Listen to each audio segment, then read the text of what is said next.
okay, everyone's going to say, oh no, he's shown a really nice peachy place again. I'm afraid this is a nice peachy place, which is Ightham Moat in Kent, where I was lucky enough to do some work on setting. But I think that the key thing, I'm sure you're all very familiar with the fact that setting is just defined in the NPPF as the surroundings in which a heritage asset is experienced, which may change as the asset and its surroundings evolve. Elements of a setting may make a positive or negative contribution to the significance of an asset and may affect the ability to appreciate that significance, or may be neutral. That's hugely important because it raises the issue of understanding change and understanding not just that a setting is fixed, but it's dynamic. And it's England's good practice advice in planning on focusing on setting states that if the development is capable of affecting the contribution of a heritage asset setting to its significance or the appreciation of its significance, it can be considered as falling within the asset setting. And so the effect of an application on the significance of a heritage asset in its setting is a material consideration, designated or not designated.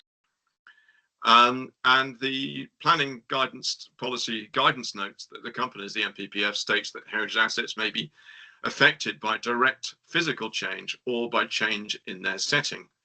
Being able to properly assess the nature, extent, and importance of the significance of a heritage asset and the contribution of its setting is very important to understanding the potential impact and acceptability of proposals, development proposals. And obviously that then raises the issue of understanding the scale of significance and the scale of the anticipated harm. But again, it raises the importance of understanding a landscape around an asset in its totality. And I'm just going to show very briefly a couple of slides of Ightham Moat before we move on to John's and Seth's contributions. So Ightham Moat is it's a medieval moated manor of extraordinary significance as a timber frame late medieval structure, and it is part, when you look at the setting of it, I did some work with Nicky Bannister looking at the landscape around, and now we understand the landscape around this. But he asked through absolutely typical of this part of England, where we've got the Weald beginning to sort of merge into some of the downland landscapes further to the north, and we've got the gardens, we've got the streams that are feeding not just the moat, but a series of water gardens to the north of the moat. We've got a droveway, which is mid to late Saxon or even earlier in origin, which passes alongside the site, goes straight past the main entrance. We've got another routeway, which is a formal routeway, which you would have taken by horseback towards the moat, and which would have passed a very large barn demolished in the 1960s and offered you quite a stunning view suddenly as you came out through the woodland of the moat in its setting. I don't really want to sort of dwell too long on these on the setting analysis. It could be the topic of another presentation because it is so fascinating. But just go to the next slide. And I'm sure you're familiar with this this type of work, where we're looking at viewpoints, we're identifying surviving historic routeways, part lost or redeveloped routeways. We're looking at key boundaries shown on the 1692 map, which shows that the moat is flanked by really we think 12th to 13th century fields, where the arable production is being concentrated. But this is also a fruit growing landscape, and we can see elements of that in the landscape setting, as well as the woodland with an abundant series of saw pits, and more of a stock rearing and dairying landscape just to the south, which is more bosky in its appearance. So this is just focusing on the moat and is just mapping the key views and assets key boundaries, and so forth. The next slide might interest you because it was an experiment that we had, which is where we put, and I don't know if anyone's had a go at this sort of thing. I mean, I felt it rather worked at Item. It really helped us understand the setting, and the argument here is being made for resiting the car park and an enhancement to some of the formal gardens at Item Moat. But Item Moat is placed within the centre, and then we've set out the assets. I set the assets out in a wheel around Item Moat, so you could see the 17th century or earlier elements that make a strong contribution to the significance of the 17th century and earlier house. Assart Woodland, Moat Road, the particular views, the minor 19th century elements of minor 19th century routeways, cottages, and then the 18th to 19th century estate landscape, which is looking at the development of the hop industry, some very large hop kilns right next to the moat, the field boundaries, the replanting of the woodland, and some of the routeways as well. And we're then sort of marking those in terms of the high contribution, moderate, and some contribution to significance. And you can see there on the other sort of wheel is showing Item Moat at the core of conservation principles, values, and again is spinning out so that one could cross-refer to the relevant parts of the report and see see how those elements contribute to value. And if you want to go to the setting out of values, there's the section on the medieval gentry house. There's a section on medieval manorial life, for example. So the next slide. And this just simply shows the landscape around the site. We even, Nicola and I were even sort of standing in fields and listening. It was springtime, and we were thinking, what type of soundscape as well are we getting within a landscape, and trying to also think through, in terms of a more dynamic approach, how that landscape and indeed the other attributes such as soundscape may have characterized the landscape around the medieval site and how it may have changed in later centuries. So that's just simply an introduction, and I'll now hand over to Seth and John. Thank you very much, Jeremy.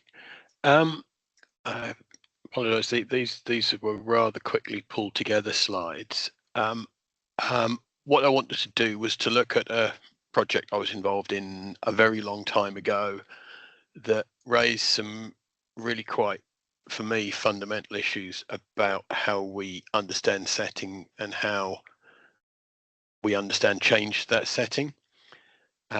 So for context, give you a sense of how long ago it was. This was a wind turbine application in England, in East Yorkshire. It was adjacent to an existing wind farm. It wasn't actually an extension, but it was just right next door. And English Heritage, as they were then, objected to this proposal on the grounds of substantial harm to a designated heritage asset. The scheme was refused. We concluded a very, very small magnitude of harm for reasons that we'll come into. The scheme was refused. The appeal was discontinued because of the ministerial direction of 2014, I think, that became one of the footnotes in NPPF. So we never had any kind of PI or JR ruling on how we address some of these issues. And I think trying to understand how various of these issues relate is the key point of this. This isn't going to be a I was right, you were wrong type thing. It is genuinely trying to understand how we could have got so different and what that tells us about how we can work. So if we move on, Cara. The issue was that actually, if you go back, so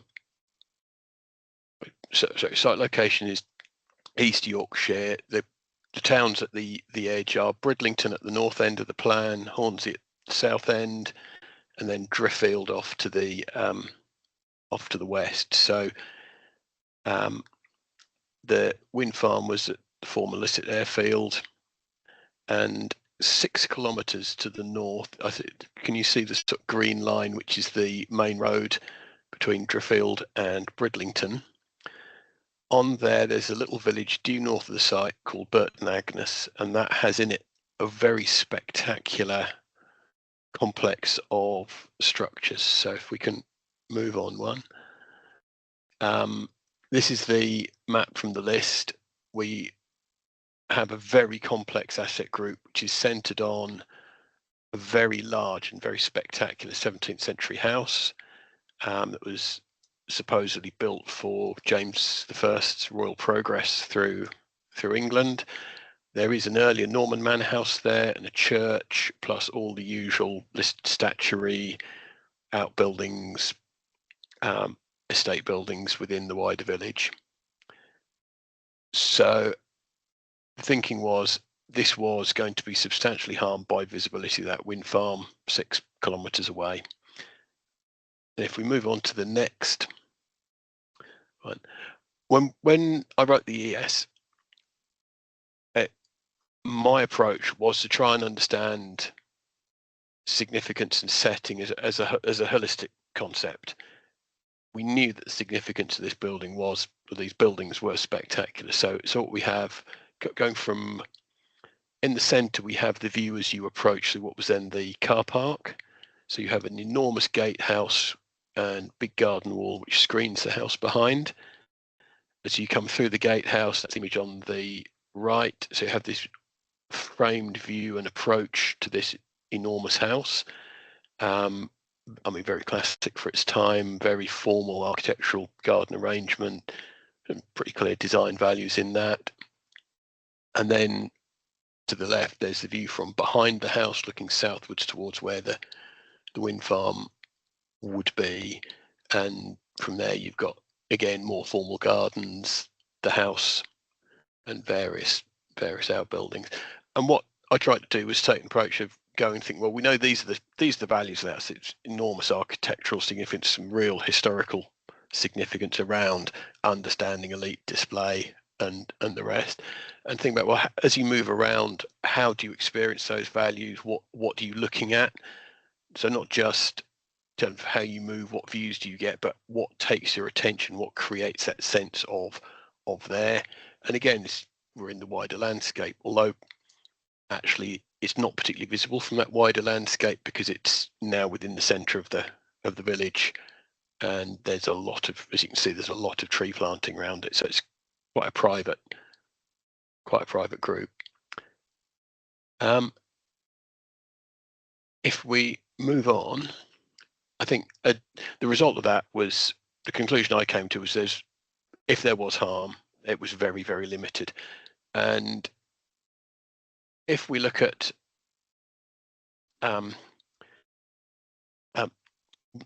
one of the issues was around views from the upstairs, and we provided this visualization. So we've got a fairly standardized wireline visualization and photo montage, where what you can see is in this is what kind of visibility there would be of turbines. What's not actually shown in this is the existing wind farm,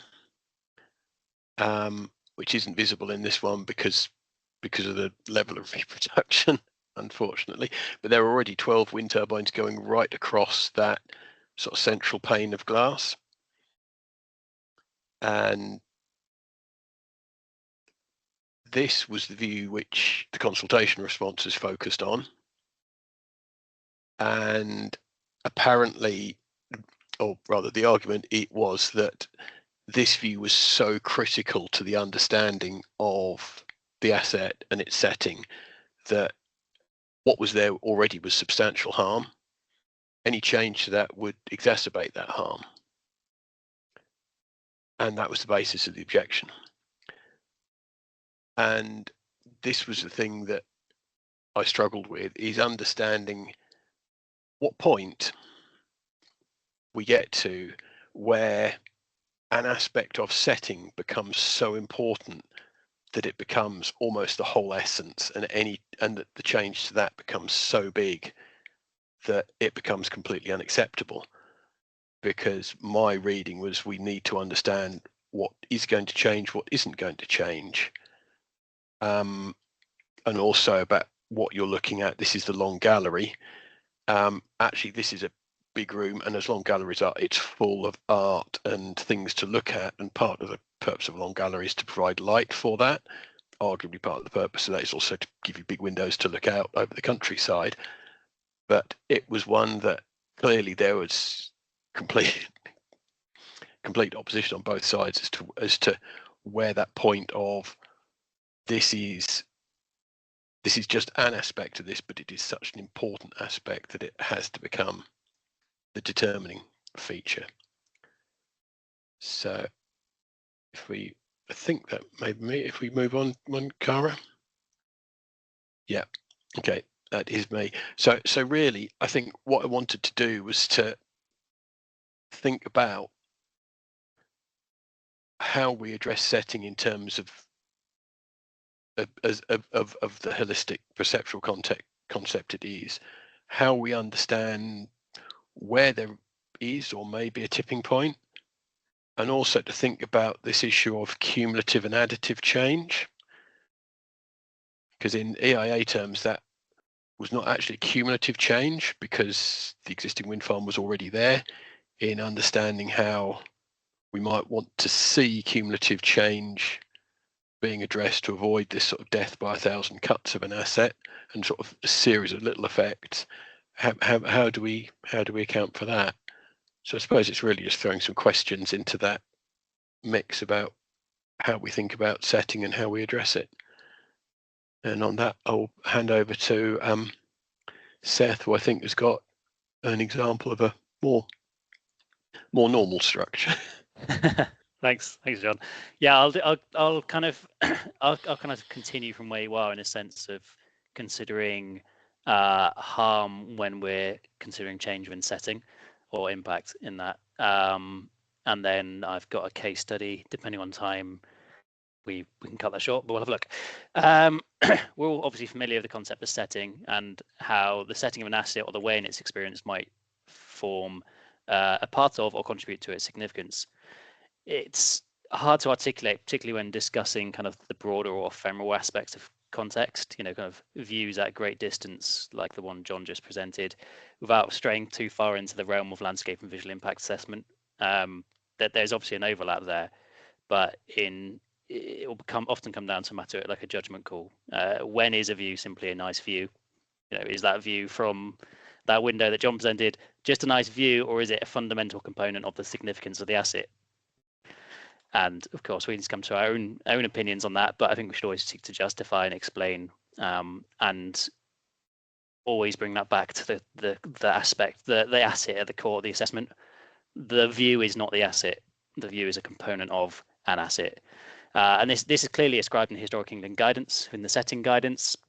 For example, the classic example they give in there is the church spire viewed as an incidental component of landscape.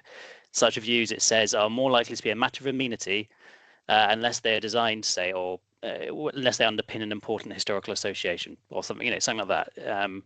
We need to remember that our assessment should pivot on identifying what matters and why, not necessarily picking out every single minutiae or tangential contribution that part of a setting might contribute. So to what degree does setting of an asset contributes to its significance, and to what degree is change in that setting likely to be harmful? To the former, setting is in most instances, and getting ping Teams notifications. To the former, setting in most instances will only ever form a portion, and very rarely a greater part of the setting of the significance of an asset, in my view. And I think that kind of relates back to the historical guidance and other guidance documents. There might be exceptions. There may be heritage assets which are, say, listed for their group value, in which case the aspect of their setting which comprises that group value will be very significant. But in most instances, it's not so. it will always be the asset itself that forms the focus of its significance. A building or an area without special architectural interest or historic interest, but within a cracking setting, is unlikely to be particularly significant.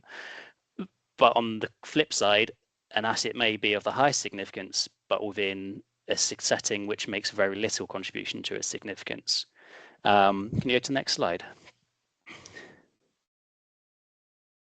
This is an example. This isn't going to be my case study, but I think it's a good example. This is a grade 2 stylist building in London. I think it's in Thurrock, which I did actually do a setting assessment of. I'm not responsible for any of the stuff around it, but I think it's a very interesting example. When you arrive there, certainly when you enter the churchyard, it's surprisingly tranquil, despite you can hear the background machinery. There's a very dominant hum, but you can still step into that churchyard and kind of escape and appreciate and the beauty of this church and its significance. I think it's in 3 Weddings and a Funeral, or one of those films. Anyway, I think it's quite a good example to kind of to visit or to kind of appreciate and consider, well, is that church does it no longer merit listing because of its setting? And clearly the answer is no. Like, it's still a highly significant church. So yes, it's a shame this has been constructed around it, but that it's not been so greatly impacted by that change that is no longer significant. It has not. This perhaps is not substantial harm, depending on your view. Kind of interestingly, seeing the pie chart almost that Jeremy represented, it's a way I sometimes try to visualize something. So say for this church here, I would consider that the greater part of its significance is vested in its fabric. Without its fabric, it wouldn't be a listed building. So 80%, 90% of its interest, say, I'm not saying we should quantify things, but as a kind of a thought exercise, 90% of its interest, you could say, is in that building and in that immediate setting, that churchyard, the way it's immediately experienced, and the graves that are associated with it. Moving beyond that, you have its setting. So what is positive within that setting might form collectively 10% of what's important about the asset. And so say you have a site which takes up a portion of that setting, it's only ever going to contribute to a degree. It's not going to be 100% of the asset's significance. It's going to be a portion of. So it might contribute to 5% of its, figuratively speaking, significance.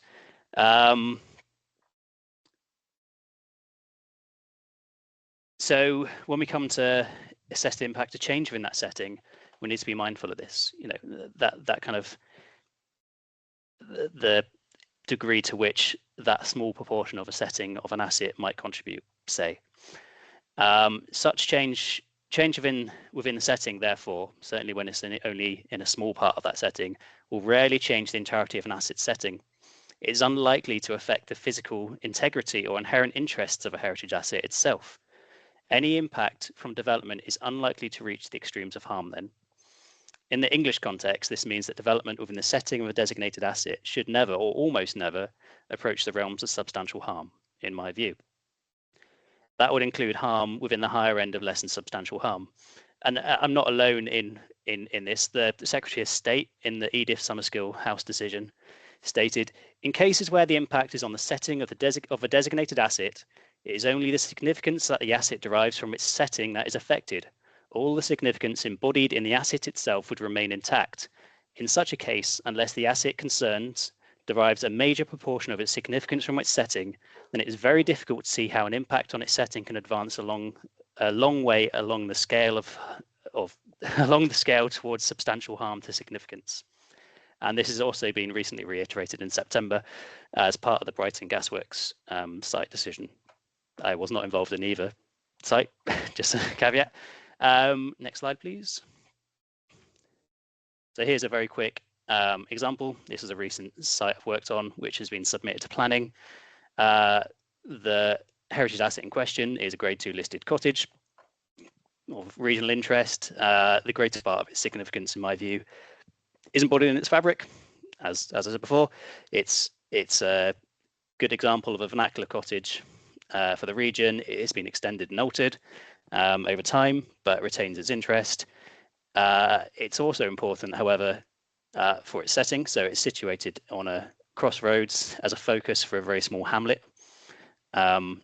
It has some group value with some slightly later early 19th century cottages to its northwest, and it can be experienced within a partly rural agricultural setting, although not an unchanged setting. So you can see on the top left image the suburbanization, the encroachment during the 20th century of development to its south and southeast, and further kind of early to mid 20th century development west along the road in those kind of larger villas. However, it does retain some rurality. Yeah, there are fields to its north, northwest, and within the site to the southwest. Next slide. My view in this instance was that obviously we're assessing in this instance, what does the site contribute to its significance? My view was that it contributes somewhat. It provides that rural context. It enables these kind of important views from the west, which allowed us to experience the building within something that kind of approaches its historical setting. You could experience it alongside the cottages with fields to north and south, with little, though some, intrusion from later housing. Those views are somewhat blinkered. If you look southeast, the experience starts to change. But I thought that importance contributes to a degree to its significance, but those contributions are only minor. The left image here is the client's original proposal, which was the classic kind of early overreach, and then they sent that out for consultation, first with us as heritage consultants and other consultants, and then to the local planning authority. Our view was that if they could pull back development, they could minimize any harm. Sorry, my view was that this original proposal would be harmful, but that the harm would be towards the lower end of less than substantial harm for the reasons I've set out before. Outlined in pink there, you can see not all of its rural context would be removed by the development. It would still be experienced alongside fields, still be experienced alongside the cottages and other historic assets highlighted yellow to the left of the page. However, this would have a very immediate and urbanizing effect. So we suggested they pull back development. So to the right, you have the submitted scheme where they've pulled back development to kind of retain the sense. It kind of creates this village green and retains that kind of sense of isolation despite the development to its east, and rurality, which I thought was important but not essential to the significance of the heritage asset. I think my final conclusion on this was very low end, less than substantial harm due to the urbanizing effect on the approach to, and in some views, although heavily filtered, to and from the asset. Yeah.